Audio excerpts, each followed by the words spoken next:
या देवी सर्वभूतेषु मा स्कंद माता रूपेण संस्थिता नमस्तस्यै नमस्तस्यै नमस्तस्यै नमो नमः। माँ स्कंद माता की कथा। जब राजा दक्ष के यज्ञ में माता सती अग्निकुंड में कूदकर भस्म हो गई, तब शिवजी विलाप करते हुए गहरी तपस्या में लीन हो गए। इससे सृष्टि शक्तिहीन हो गई। असुरों ने इस मौके का लाभ उठाया। पौराणिक कथाओं में वर्णित है, एक असुर था जिसका नाम तारकासुर था। उसने अपनी कठोर तपस्या से ब्रह्मा जी को प्रसन्न कर अमर होने का वरदान मांगा। तब ब्रह्मा जी ने कहा, इस धरती पर जिसका जन्म हुआ है उसका मरना निश्चित है, कोई भी अमर नहीं हो सकता, तुम कोई और वर मांगो। यह सुनकर तारकासुर बहुत दुखी हो गया। कुछ देर सोचने के बाद तारकासुर ने कुटिल मुस्कान के साथ कहा कि मुझे यह वरदान दीजिए कि मेरी मृत्यु भगवान शिव के पुत्र के हाथों हो। ब्रह्मा जी ने कहा, तथास्तु, और अंतर्ध्यान हो गए। तारकासुर ने यह सोच लिया था कि भगवान शिव तो माता सती के वियोग में अनादिकाल तक तपस्या में लीन रहेंगे और माता सती का स्थान शंकर जी किसी और को कभी नहीं देंगे,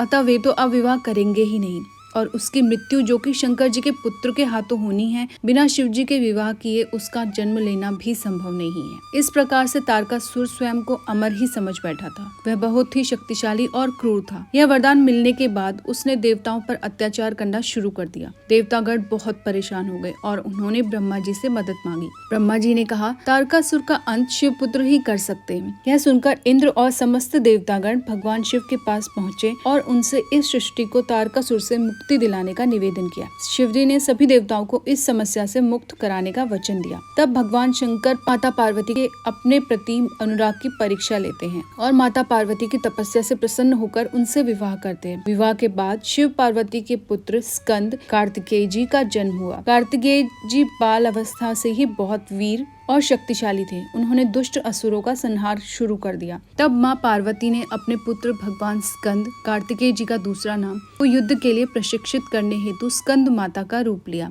और उन्होंने भगवान स्कंद को युद्ध के लिए प्रशिक्षित किया। स्कंद माता से युद्ध प्रशिक्षण लेने के पश्चात वो समय भी आ गया जिसकी देवताओं को युगों से प्रतीक्षा थी। उन्होंने तारकासुर से युद्ध किया। एक भयंकर युद्ध हुआ जिसमें कार्तिकेय जी ने तारकासुर का वध कर दिया। देवताओं ने कार्तिकेय जी की वीरता की प्रशंसा की और उन्हें देवताओं का सेनापति बनाया।